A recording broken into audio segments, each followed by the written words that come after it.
मेरा कहना है बटोगे तो कटोगे, सारे लोग हिंदू बनो। दिगल बैंक की संख्या किसने बढ़ा दी, कहीं की जनसंख्या किसने बढ़ा दी, तो इस बात से कहीं भी इनका नहीं किया जा सकता है कि बांग्लादेशी घुसपैठी हमारे किशनगंज जिला में नहीं है। कुंभ का जो मेला चल रहा है उसमें जिस तरह की भगदड़ मची, घटना हुई, सबसे पहले जो लोग अपनों को खोए हैं उनके लिए दिल में हमदर्दी रखते हुए हम ये सवाल को करना चाहेंगे कि क्या लगता है कमी किसकी रही? प्रदेश में भी बीजेपी की सरकार, सेंटर में भी बीजेपी की सरकार, उस तरह से भगदड़ में लोगों का मरना। बांग्लादेश में करोड़ों लोग गायब हो गए और यह सीमांचल में पूर्णिया, अररिया, किशन, कटिहार में करोड़ों लोग वोटर बढ़ गए कि बटोगे तो कटोगे, और इसी जगह पर हम लोगों ने गिरिराज सिंह का बयान भी लिया था और उन्होंने भी ये बात दोहराई थी कि बटोगे तो कटोगे। तो ये कटोगे का जो तात्पर्य है, इसे किस तरह से आप परिभाषित करना चाहेंगे? जब कोई हारता है तो दिल में तकलीफ होता है, तो भड़ास में कुछ न कुछ निकल जाता है, उसको सच्चाई से कोई मतलब नहीं। लेकिन क्षेत्र में एक विधायक के रूप में, प्रत्याशी के रूप में जो सक्रियता होनी चाहिए, लोगों के बीच जो एक होनी चाहिए, मुझे लगता है कि शायद वो उतना आप नहीं कर रहे हैं जितना कि होना चाहिए। वरुण सिंह हमें बताए कि हिंदुत्व का असल मकसद क्या है? बांग्लादेशी है, कितनी संख्या में आई है, हम आप बाखूबी जानते हैं। गिरिराज सिंह आते हैं और वो वरुण सिंह से स्पेशल मिलने आते हैं, क्या कहना चाहेंगे? और हिंदू को केवल हिंदू रहना चाहिए, ब्राह्मण, राजपूत, भूमियार, सदगोप, राजवंशी में नहीं बांटना चाहिए। हिंदू राष्ट्र की मांग बीजेपी की तरफ से होती रही, खास करके गिरिराज सिंह जैसे कई बड़े दिग्गज नेता है जो लगातार इस मांग को करते कि हिंदू राष्ट्र होना चाहिए। वरुण सिंह का इसमें क्या मानना है? अक्सर हमारे प्रधानमंत्री मोदी जी कहते हैं कि 56 इंच के सीने का जो है वो जिक्र होता है, और ऐसे में सरकारी बहुत दिन कुछ कबल एक या 2 माह कबल ही कि सरकारी वेबसाइट से ये कबूल किया गया कि चीन ने हमारे कुछ ज़मीन पर जो है उनकी गंदी नज़र है, कुछ पर ये कर रखा है। तो चीन को लाल-लाल आँख कब दिखाएँगे? ये 56 इंच का चीना चीन के लिए कब कम आएगा? न तुम यादव बनो, न तुम राजपूत बनो, न सदगोप बनो, न राजवंशी बनो, न गणगय बनो। आपने कहा कि महँगाई नहीं है, लेकिन रसोई गैस के जो दाम कांग्रेस सरकार में 500-600 रुपया था, आज 1000 से प्लस हो गया है। और जब स्मृति ईरानी उस वक़्त के प्रधानमंत्री जो अब हमारे बीच नहीं है, मनमोहन सिंह को चूड़ियाँ भेजने का जो है बात था और सर को भी, लेकिन आज वही गैस सिलेंडर दाम डबल से ज़्यादा हो गया, महँगाई तो बढ़ रही है। सबका साथ, सबका विकास और सबका विश्वास हमारी पार्टी में ही इसमें विश्वास करते कि इसमें महँगाई बढ़ी है, बेरोज़गारी बढ़ी है, जो है धार्मिक अस्थिरता जो है वो कम हुई है, धर्म के नाम पर काफ़ी जो है चीज़ें हुई है, लोग अपने आप को असहज महसूस करते हैं। कई ऐसे वीडियो क्लिप आपको सोशल मीडिया में देखेंगे कैसी घटनाएँ हुई है। किसी को जय श्री राम बोलकर बुलवाने के नाम पर पीट दिया गया, तो किसी को गौ हत्या के शक पर मार दिया गया, तमाम तर चीज़ें जो हो रही है। तो एक राष्ट्रीय एकता, अखंडता के लिए विपक्ष के इस आरोप को भारतीय जनता पार्टी का नेता होने के लिए, इन तमाम तर चीज़ों के लिए वरुण सिंह का अपना क्या तो मामला? महंगाई नहीं है, महंगाई कहीं नहीं है। नीतीश कुमार जी का मन डोलना कोई नई बात नहीं है, वो होते रहता है।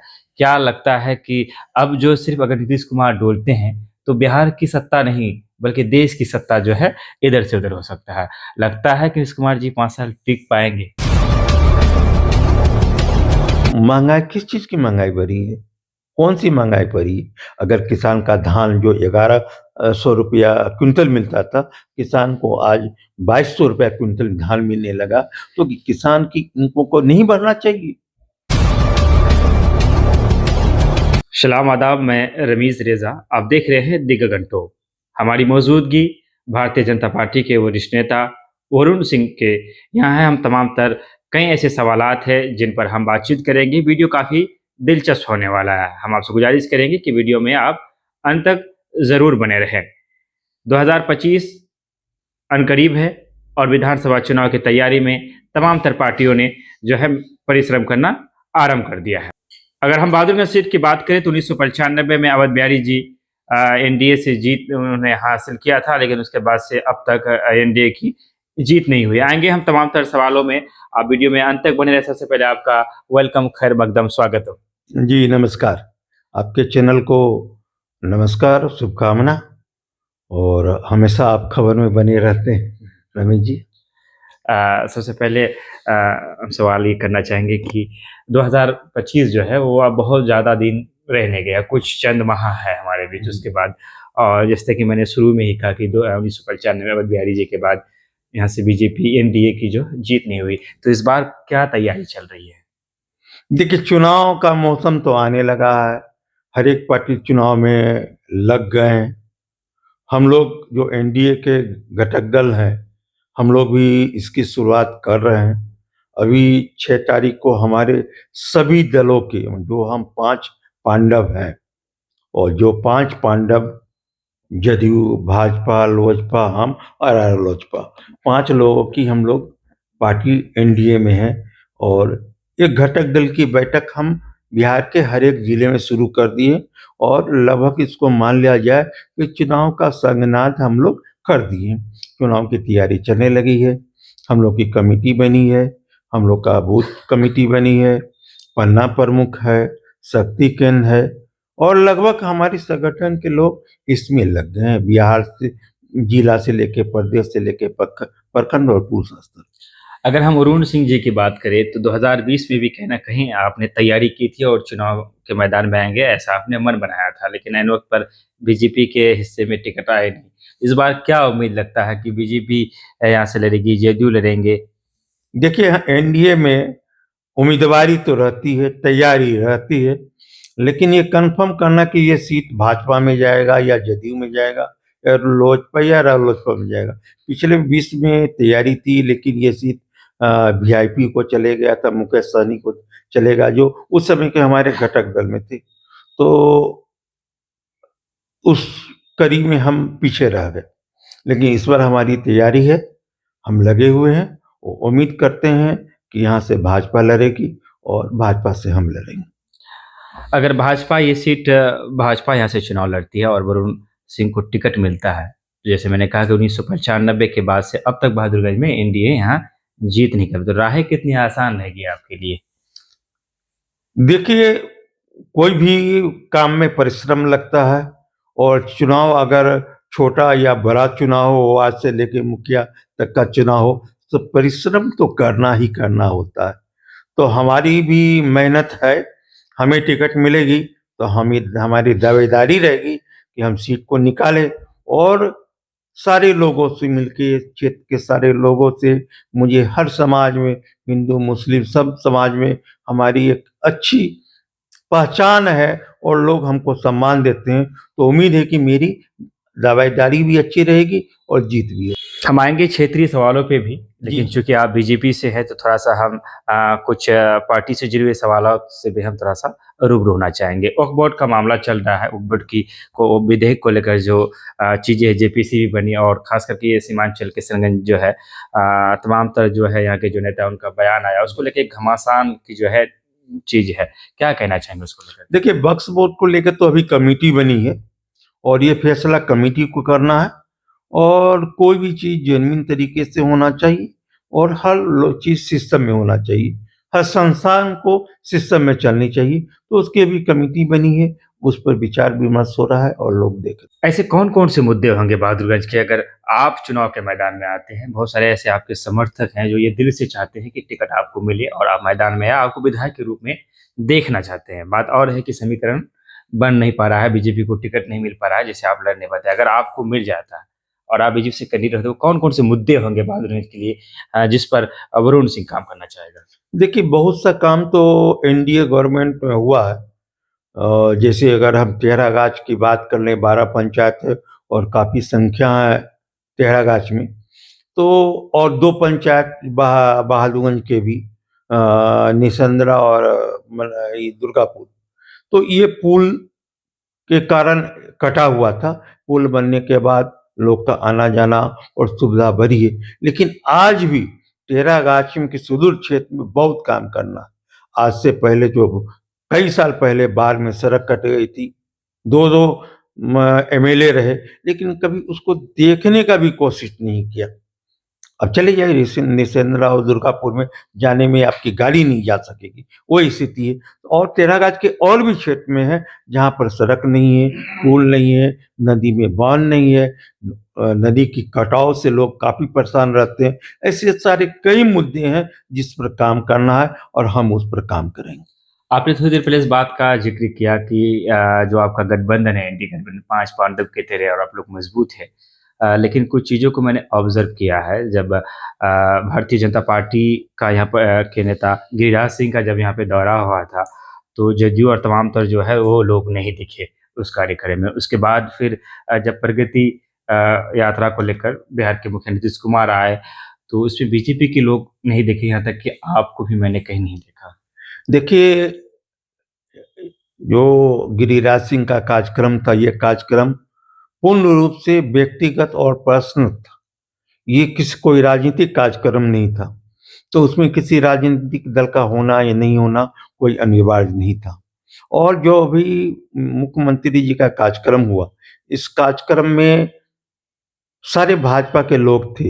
एक कमेटी बनी थी, उस कमेटी के जिनका जिनका नाम दिया गया था, वो सारे लोग थे। जहाँ मेरी बात थी, तो मेरे घर में कुछ दुर्घटना हो गई थी, जिसके कारण मैं दिल्ली में था, मैं नहीं आ सका था। लेकिन सारे लोग हैं, कभी भी एनडीए गठबंधन में किसी दल में कोई भेदभाव नहीं है।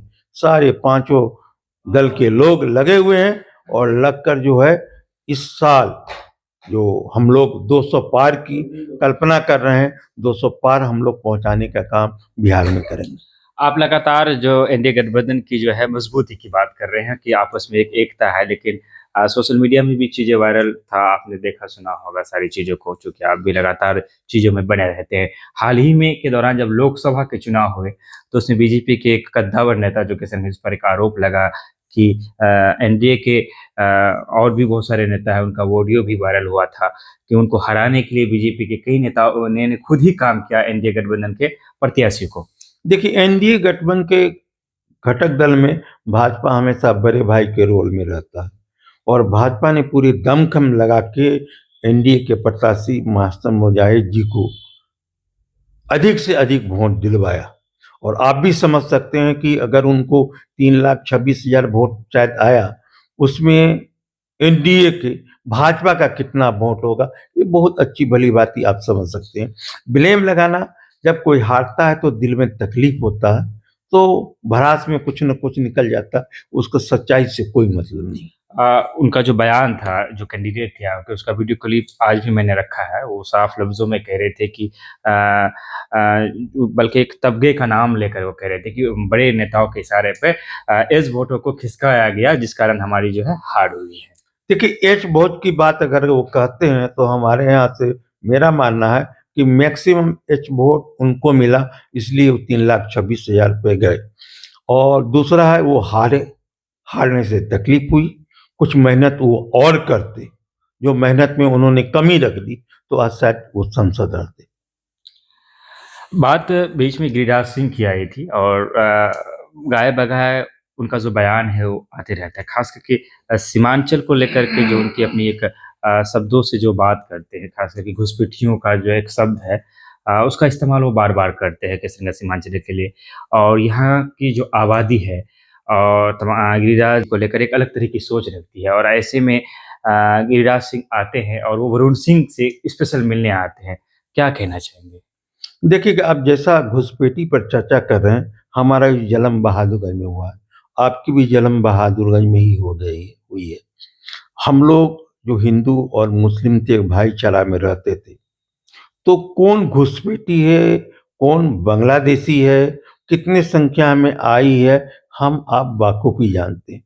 किस संख्या में दिगल बैंक की संख्या किसने बढ़ा दी, कहीं की जनसंख्या किसने बढ़ा दी, तो इस बात से कहीं भी इनकार नहीं किया जा सकता है कि बांग्लादेशी घुसपैठी हमारे किशनगंज जिला में नहीं है। हैं तो आज बहुत दिनों से रह गए, तो उनका भी अधिकार है।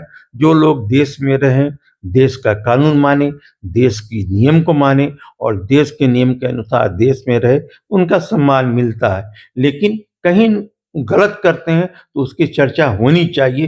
जो बांग्लादेश में करोड़ों लोग गायब हो गए और यह सीमांचल में पूर्णिया, अररिया, किशन, कटिहार में करोड़ों लोग वोटर बढ़ गए।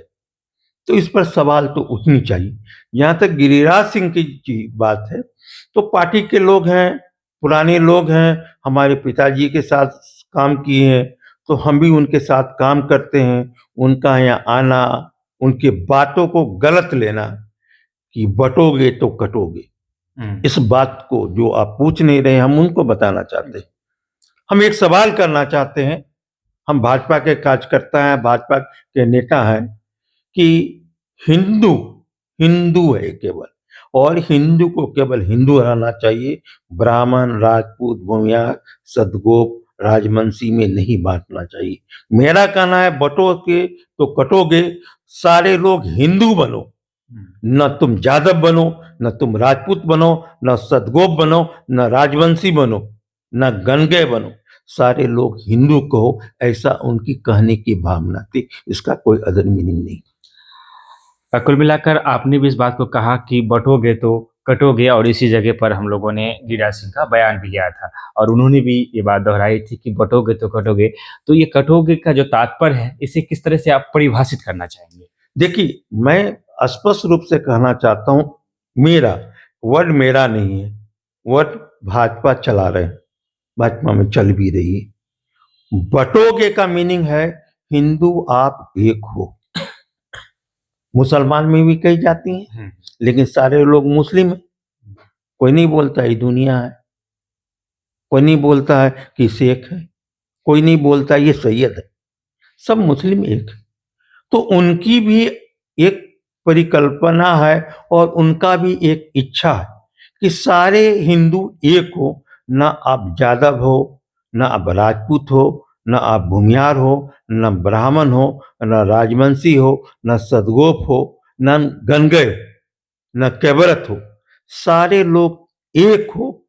एक हिंदू होनी चाहिए, कोई जाति नहीं होनी चाहिए। आप जाति में नहीं बटिए, आप हिंदू बनिए, यही इसकी मीनिंग।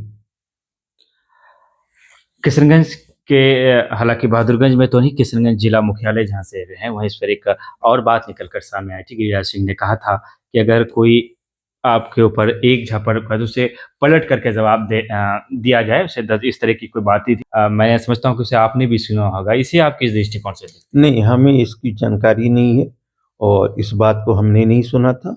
और ये किसी को मारना, किसी को पीटना, किसी को गाली देना, न तो ये सामाजिक रूप से अच्छा लगता है, न राजनीतिक रूप से अच्छा लगता है। हाल ही के दिनों में 1-2 दिन हुए, कुंभ का जो मेला चल रहा है उसमें जिस तरह की भगदड़ मची, घटना हुई, सबसे पहले जो लोग अपनों को खोए हैं उनके लिए दिल में हमदर्दी रखते हुए हम ये सवाल को करना चाहेंगे कि क्या लगता है कमी किसकी रही? प्रदेश में भी बीजेपी की सरकार, सेंटर में भी बीजेपी की सरकार, उस तरह से भगदड़ में लोगों का मरना। देखिए, करोड़ों लोग, यहाँ एक दिन में 3-4 करोड़ लोग आते हैं, और जहाँ तक मुझे जानकारी है, वर्ल्ड में ऐसा कोई कार्यक्रम, वर्ल्ड में, मैं इंडिया नहीं वर्ल्ड की बात करता हूँ, न ऐसा कोई कार्यक्रम, न तो ऐसा कोई मीटिंग है जहाँ करोड़ों में लोग आते हैं। यहाँ 1 करोड़ दिन में 6 करोड़ 7 करोड़ लगाते हैं, और जहाँ तक अभी है वहाँ पर यूपी की 22 करोड़ की संख्या है, 20 करोड़ लोग पूरे देश बाहर विदेश से आए हुए हैं। और इस कार्यक्रम को बहुत अच्छे रूप से चलाया गया, बहुत ही अच्छे रूप से चलाया गया। लेकिन यह जब हुआ, ये घटना हुई, दुर्घटना है, ये व्यवस्था और प्रशासन से जुड़ा हुआ सवाल नहीं है। वहाँ की प्रशासन, वहाँ की व्यवस्था इतनी अच्छी है जो भूत में भी नहीं हुआ और भविष्य में होगा कि नहीं होगा इसकी मालूम नहीं। लेकिन वो एक दुर्घटना है, दुर्घटना तो सड़क पर चलते भी हो जाता है। बहुत सहानुभूति है ऐसे लोगों से जो पुण्य करने के लिए गए और अपनी जिंदगी गंवा दिए। सारे परिवार के साथ मेरी खेद और उनके साथ सहानुभूति है। लेकिन वहाँ का व्यवस्था बहुत अच्छा है, बहुत ही अच्छा है। इसमें राजनीति करने का ये समय और सब्जेक्ट नहीं। बहुत कम समय मिलता है कि जिस तरह से इतना जिसने आपने अपना समय दिया है कि फिर दोबारा कब मिले नहीं मिले, तो इसलिए हम चाहेंगे कि एक सवाल है, जैसे बीजेपी वाले कहते हैं हिंदुत्व की राजनीति। मैं चाहूँगा वरुण सिंह हमें बताएँ कि हिंदुत्व का असल मकसद क्या है? देखिए, हिंदुत्व का मकसद ये कह देना कि हम हिंदू के लोग हैं, केवल हम हिंदू की राजनीति करते हैं, या भाजपा केवल हिंदू की राजनीति करती है। तो हम आपसे पूछना चाहते हैं कि आज जो अनाज मिल रहा है, उससे कोई पूछता है कि तुम हिंदू हो तो तुमको अनाज देंगे, तुम मुसलमान हो तो तुमको अनाज नहीं देंगे? ऐसा तो नहीं है। अनाज सबको मिल रहा है। जहाँ प्रधानमंत्री आवास योजना है, तो वहाँ कोई नहीं पूछता है कि आप हिंदू हो तो आपको मिलेगा, आप मुस्लिम हो तो नहीं मिलेगा। तो ऐसा कोई पूछता नहीं, सभी लोगों को मिलता है। किसान निधि हो, सभी लोगों को मिलता है। तो पार्टी सबका साथ, सबका विकास, सबका विश्वास की बात करती है।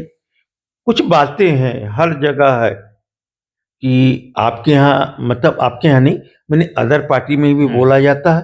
तो हमारी पार्टी में भी कुछ बातें तो हिंदुत्व की बातें करते हैं, इस समुदाय को लेकर चलते हैं, लेकिन सबका साथ, सबका विकास और सबका विश्वास हमारी पार्टी में ही इसमें विश्वास करती है।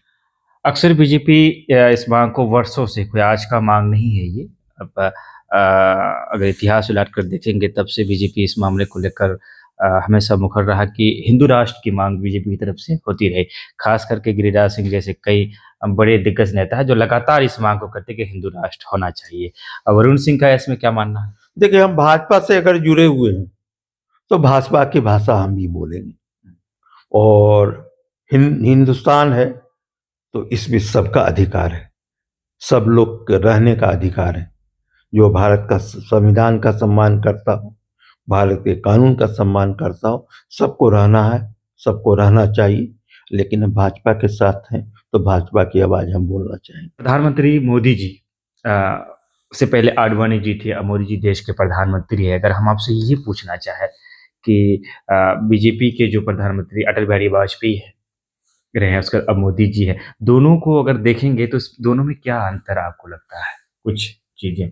देखिए, अटल बिहारी वाजपेयी जी विद्वान थे, कवि थे, एक अच्छे विचार के लोग थे, और एक अच्छी राजनीति करता थे, और उन्होंने आधारशिला, भाजपा की मजबूती की आधारशिला रखी, एनडीए के गठबंधन के सरकार को चलाया, और बहुत सा योजना चलाया जो आगे चलकर आज विकास के रूप में नजर आता है।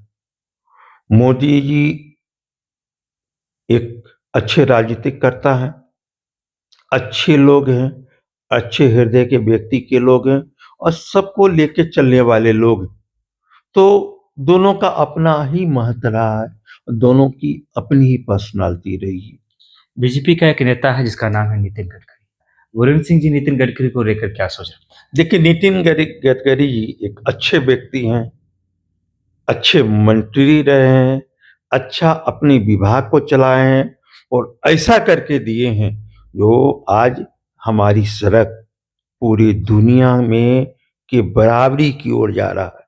तो उन्होंने बहुत अच्छा काम किया, व्यक्तित्व भी उनका बहुत अच्छा है, हर लोग को वो चाहते हैं, और उनको हर लोग चाहते हैं।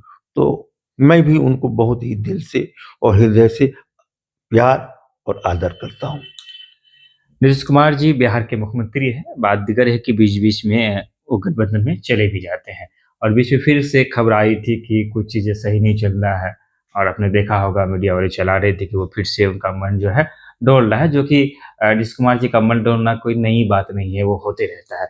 क्या लगता है कि अब जो सिर्फ अगर नीतीश कुमार डोलते हैं तो बिहार की सत्ता नहीं बल्कि देश की सत्ता जो है इधर से उधर हो सकता है? लगता है कि नीतीश कुमार जी 5 साल टिक पाएँगे गठबंधन में? देखिए, अब ऐसी बातें चर्चा होती है जिसका कोई आधार नहीं रहता है। नीतीश जी हम लोग के साथ बहुत मजबूती से हैं और रहेंगे, और अभी जो 15 साल में पहली बार हो रही है कि एनडीए का एक कार्यकर्ताओं का सम्मेलन हो रहा है। पहले नेता मिल के रहते थे, नेता सरकार चलाते थे, कार्यकर्ता नहीं। अब बूथ स्तर, प्रखंड स्तर और जिला स्तर और प्रदेश स्तर तक सारे कार्यकर्ता मिले हैं और एक दूसरे के भावना को समझ रहे हैं और सम्मान देने का काम कर रहे हैं। तो एनडीए में कभी ऐसा कुछ नहीं है, साथ में है। न बिहार की भी सरकार स्थिर और केंद्र की भी सरकार स्थिर है, कहीं कोई संभावना बिखराव की नहीं है। हाल ही के दिनों में एक मीडिया डिबेट देख रहा था जिसमें से बातचीत हो रही थी, उनमें से चीन का जिक्र आया था। अक्सर हमारे प्रधानमंत्री मोदी जी कहते हैं कि 56 इंच के सीने का जो है वो जिक्र होता है और ऐसे में सरकारी बहुत दिन कुछ कबल एक या 2 माह कबल ही कि सरकारी वेबसाइट से ये कबूल किया गया कि चीन ने हमारे कुछ ज़मीन पर जो है उनकी गंदी नज़र है, कुछ पर ये कर रखा है। तो चीन को लाल-लाल आँख कब दिखाएँगे? ये 56 इंच का चीना चीन के लिए कब काम आएगा? देखिए, हमारी सेना स्वतंत्र रूप से काम कर रही है। पहले सेना को दिल्ली से परमिशन लेना पड़ता था। सेना को कोई परमिशन नहीं लेना पड़ता है, वो एक्शन स्पॉट पर ही लेते हैं। तो किसी की मजाल नहीं है कि भारत को आंख दिखा सके। भारत किसी को आंख दिखाने की काम नहीं करती, लेकिन किसी की मजाल नहीं कि आज भारत को आंख दिखा सके। हमारा बॉर्डर, हमारा सीमा क्षेत्र एकदम सुरक्षित है और कोई एक इंच जमीन नहीं ले सकता है। बीजेपी के इसमें महँगाई बढ़ी है, बेरोज़गारी बढ़ी है, जो है धार्मिक अस्थिरता जो है वो कम हुई है। धर्म के नाम पर काफ़ी जो है चीज़ें हुई है, लोग अपने आप को असहज महसूस करते हैं। कई ऐसे वीडियो क्लिप आपको सोशल मीडिया में देखेंगे कैसी घटनाएँ हुई है। किसी को जय श्री राम बोलकर बुलवाने के नाम पर पीट दिया गया, तो किसी को गौ हत्या के शक पर मार दिया गया, तमाम तर चीज़ें जो हो रही है। तो एक राष्ट्रीय एकता, अखंडता के लिए विपक्ष के इस आरोप को भारतीय जनता पार्टी का नेता होने के लिए, इन तमाम तर चीज़ों के लिए वरुण सिंह का अपना क्या मानना है? देखिए, कांग्रेस की बात कीजिए या कांग्रेस के नेता की बात कीजिए, उनको एक सही तत्व बोलना आता ही नहीं है और उनको विकास दिखता भी नहीं है। उनको महँगाई, किस चीज़ की महँगाई बढ़ी है? कौन-सी महँगाई बढ़ी है? अगर किसान का धान जो 1100 रुपया क्विंटल मिलता था, किसान को आज 2200 रुपया क्विंटल धान मिलने लगा, तो किसान की इनको को नहीं बढ़ना चाहिए? जो मकई 800-900 रुपए क्विंटल मिलता था, आज उसको 2600 रुपया मिल रहा है।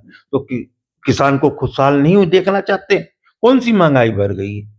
अगर किसान को पैसा मिलने लगा है, तो इसमें गलती क्या है? किसान को पैसा मिलना चाहिए, वो मट्टी को कोड़ के अन्न निकालता है और पूरे भारत के अन्नदाता है, तो उनको मिल रहा है। कौन-सा महँगाई बढ़ गई है? और हेलीकॉप्टर पर हवाई जहाज खरीद के चलना चाहेंगे, तो उनको विलासिता का चीज़ें उनको देना ही पड़ेगा। तो महँगाई नहीं है, महँगाई कहीं नहीं है।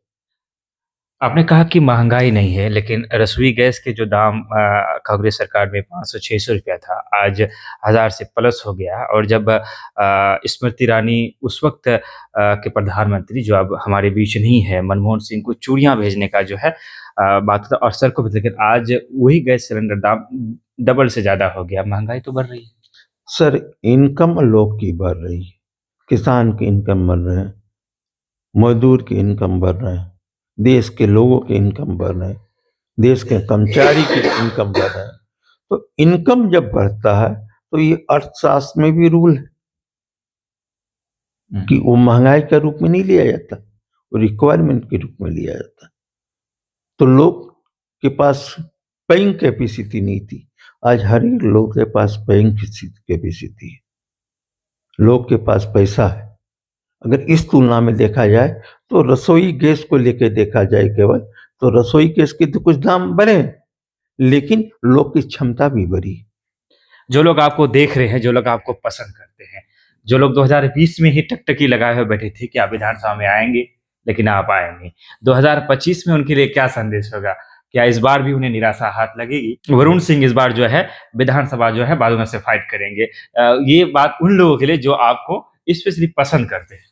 देखिए, मेहनत कर रहे हैं और एनडीए में भाजपा का यहाँ लड़ना होगा, तो हम आप लोगों के बीच में आएँगे और आप लोग का आशीर्वाद प्राप्त करेंगे और आपके आशीर्वाद से आप लोग का सेवा करने का मौका हमको मिलेगा। और टिकट अगर भाजपा के खेमे में आती है तो बहुत हद तक चांस भी है कि वो आपको ही मिले। लेकिन क्षेत्र में एक विधायक के रूप में, प्रत्याशी के रूप में जो सक्रियता होनी चाहिए, लोगों के बीच जो एक होनी चाहिए, मुझे लगता है कि शायद वो उतना आप नहीं कर रहे हैं जितना कि होना चाहिए। नहीं, मेरा हर एक क्षेत्र का दौरा होता है, अभी हम पब्लिक में बहुत कम, लेकिन अपने संगठन के कार्यकर्ताओं के बीच हमेशा रहते हैं। अब जैसा 2-3 दिन से आप देख रहे होंगे, हमसे संपर्क करने की जी। कोशिश कर रहे हैं, हम कहीं न कहीं जो कार्यकर्ताओं के बीच में, तो हम लगातार सब कार्यकर्ताओं के चीज़ें बीच में। सोशल नहीं कर पाते आप।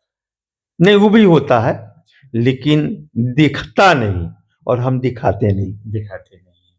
चलिए विदा लेंगे आपसे पी के बहादुरगंज के कद्दावर नेता वरुण सिंह। वरुण सिंह आज से नहीं बहुत पहले से बीजेपी से जुड़े हैं और बहादुरगंज विधानसभा में ये अपनी खिदमत को अंजाम देते रहे हैं। सामाजिक कामों में, कार्यों में ये बढ़-चढ़ कर रुचि लेते हैं और 2020 में भी इनकी तैयारियां जो है काफ़ी मजबूत थी। ऐन वक्त पर बीजेपी को टिकट जो है गठबंधन के दूसरे दलों में चला गया, जिस कारण इनका टिकट नहीं हो पाया। बहुत सारे लोग हैं जो ये सोच रखते हैं, ये चाहते हैं कि वरुण सिंह चुनाव के मैदान में आए और उनको ये विधायक के रूप में देखना चाहते हैं। 2025 में क्या गुल खिलाएगा, अगर बीजेपी यहाँ से लड़ने का काम करेगा या फिर जदयू या तमाम तर जो उनकी जो घटक दल की पार्टियां हैं, इसके लिए खैर हमें इंतजार करना पड़ेगा, क्योंकि कुछ सवालों के जवाब वक्त के घर में होता है। अभी से कुछ आकलन करना मैं समझता हूँ जल्दबाजी होगी।